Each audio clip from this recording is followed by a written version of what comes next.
hanyalah mitos. Bila engkau rajin berolahraga setiap hari, maka nanti akan terjadi sekresi zat kimia dalam tubuhmu yang berfungsi untuk memperbaiki mood. Hormon itu disebut dengan endorphins. Untuk itu sangat kuanjurkan bila engkau sedang bad mood, segeralah berolahraga daripada uring-uringan tidak jelas. Aku hanya ingin mengingatkan, berhati-hatilah bergaul dengan teman-teman yang telah engkau anggap sebagai teman akrab. Banyak di antara mereka yang berjiwa kepo terhadap kesalahan-kesalahan orang lain. Sok ingin tahu saja. Mereka itu berjiwa minder. Selalu berusaha ingin menyembunyikan kesalahan-kesalahannya sendiri dengan cara mengorek-korek kesalahan orang lain. Lalu menyebarluaskannya dengan bangga hati dan merasa senang menyakiti hati orang lain. Kebanyakan masalah yang timbul antara lelaki dan perempuan adalah masalah-masalah yang tidak nyata, hanya sebatas angan-angan, akibat karena tidak ada dialog dan pengertian terhadap pihak lain. Selanjutnya, menimbulkan dugaan-dugaan dan pikiran-pikiran yang negatif. Sesungguhnya kehidupan ini, wahai kekasihku, sangatlah pendek sekali. Tidak perlu hasut, dengki, marah, dan pura-pura. Besok tidak lama lagi, kita ini akan menjadi sekadar kenangan bagi anak cucu. Oleh karena itu, gembirakanlah selalu hatimu, maafkanlah saja siapapun yang menyakiti hatimu. Kesalahan terbesar yang terjadi antara lelaki dan perempuan dalam pernikahan adalah karena mereka beranggapan akan menikah dengan seorang malaikat, bukan kawin dengan manusia yang selalu bersalah. Kebanyakan orang lain cukup hanya mengamati dirimu dari kejauhan tentang kesulitan-kesulitan apa yang sedang engkau hadapi. Silakan, berbuatlah apa saja yang bisa engkau lakukan. Tidak usah takut akan menghadapi kesulitan apapun. Pura-pura tidak mengerti saja terhadap orang-orang yang menghendaki kegagalanmu.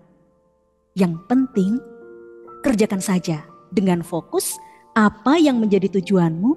Yakinlah, nanti juga engkau akan menggapai apa yang engkau cita-citakan, sekalipun agak terlambat sedikit. Untuk itu, tidak usah berpikir terus-menerus secara berlebihan. Karena nanti akan muncul dalam otakmu suatu imajinasi negatif yang akan sesuatu yang sebenarnya mustahil terjadi. Selanjutnya, sangat mungkin akan memberikan efek sampingan yang negatif pula terhadap kesehatan jiwamu. Semula tidak aku sadari, wahai kekasihku, sejak aku mulai sering memikirkan dirimu, sedikit demi sedikit seleraku mirip dengan seleramu. Apa-apa yang kusenangi serupa dengan apa yang engkau senangi. Demikian pula, apa yang tidak aku senangi juga mirip dengan apa yang tidak engkau sukai.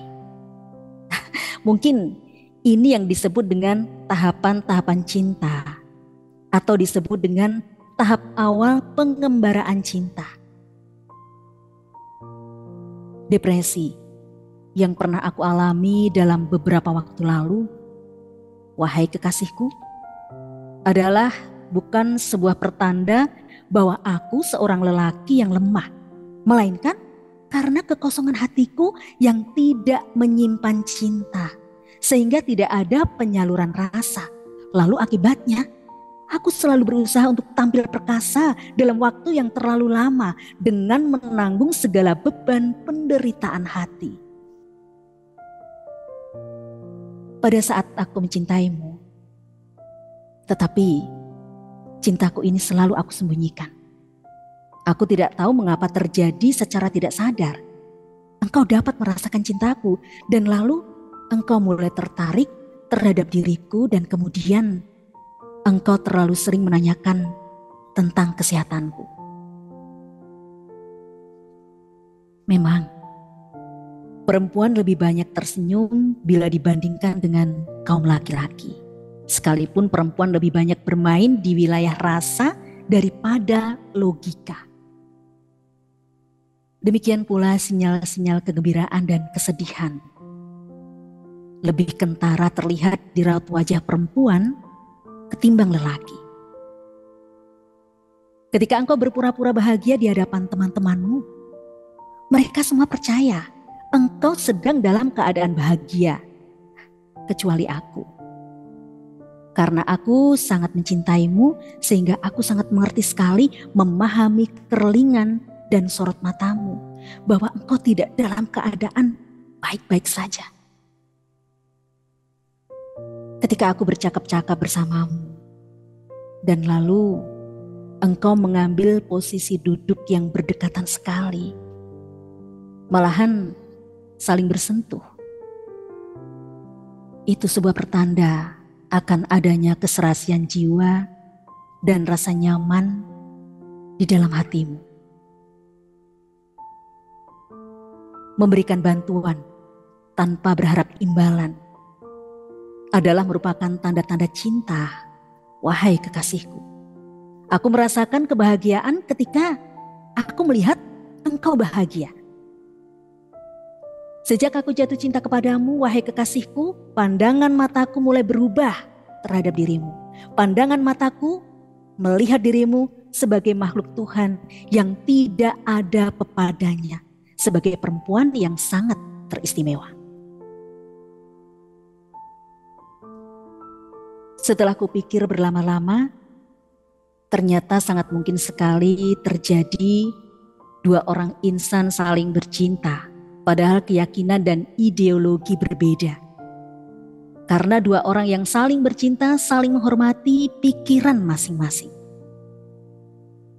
Sangat terlihat sekali ketika aku menjumpai dirimu, pembuluh darah terpompa dengan kencang di sekitar wajahmu. Sehingga membuat pipimu semakin memerah, sehingga daya tarikmu semakin meningkat pula. Demikian pula selanjutnya, ketika aku duduk di sampingmu, detak jantungku juga semakin kencang, sehingga membuat napasku tersengal-sengal. Demikian pula dari sisi yang lain, aku mulai mengerti bahwa engkau juga mencintaiku. Dapat aku perhatikan. Ketika engkau sedang aku ajak berbicara, engkau selalu bermain-main dengan ujung rambutmu. Tersenyumlah dan nikmati saja kebahagiaanmu duduk bersama dan berkumpul dengan keluarga. Terlalu banyak orang yang sebatang kara tidak punya sanak saudara. Tersenyumlah dengan semangat yang tinggi ketika engkau pergi bekerja. Terlalu banyak orang yang melamar kerja sampai sekarang belum mendapatkan kepastian. Bersyukurlah kepada Tuhanmu, diberi kesehatan dan keafiatan. Terlalu banyak orang yang sakit berharap dapat membeli kesehatan berapapun harganya. Akhirnya, berapa nilai diri kita dapat terukur berdasarkan apa yang telah kita berikan kemanfaatan kepada kehidupan ini. Ini dimulai sejak kita terlahir sampai kita kembali lagi. Sebetulnya cinta itu, wahai kekasihku, tidak lebih adalah kehidupan juga, seperti air, udara, dan napas. Tidak mungkin hidup terjadi tanpa itu semua. Seperti juga halnya tidak mungkin hidup tanpa cinta. Tetapi dalam kesempatan ini, aku ingin memastikan bahwa cintaku kepadamu sangat jauh berbeda dengan cinta yang lain. Lagi pula kebahagiaan itu pasti bukan jeritan dan kegaduhan-kegaduhan, melainkan kondisi hati yang sangat damai. Tidak perlu banyak ngomong.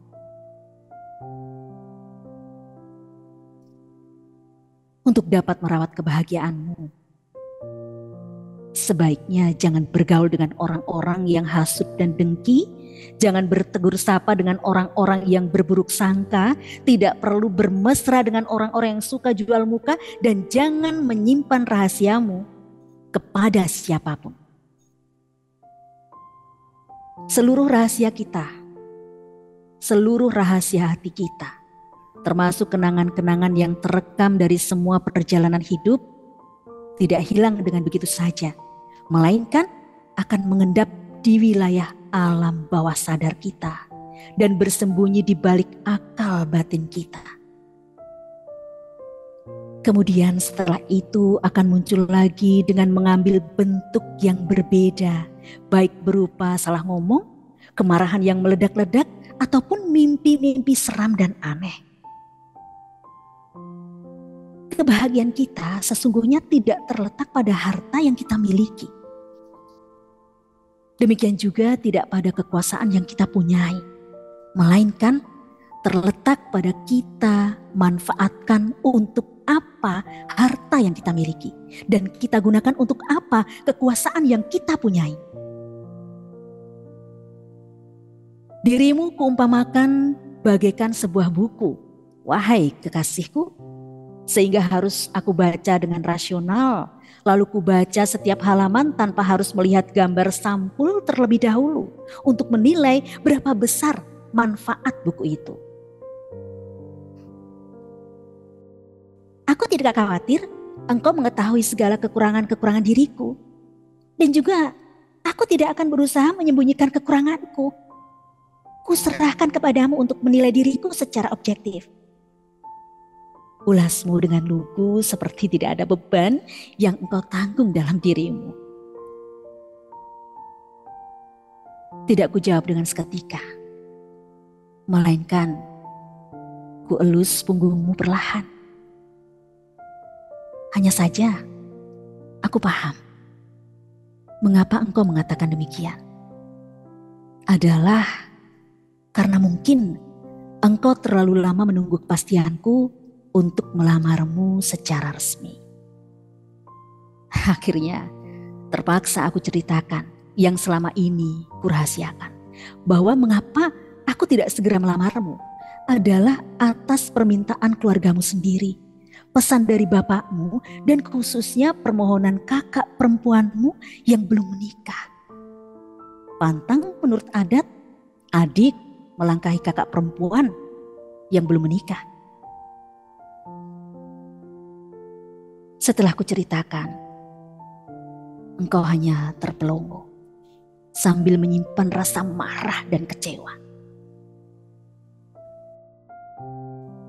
Sampai larut malam, engkau belum pulang juga.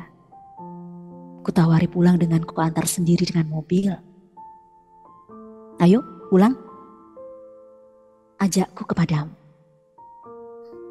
Tak usah, aku mau tidur di sini aja, jawabmu sambil bersungut. Membuat aku semakin bingung. Indramayu 1 Oktober 2023, Abdul Syakur Yasin. Terima kasih.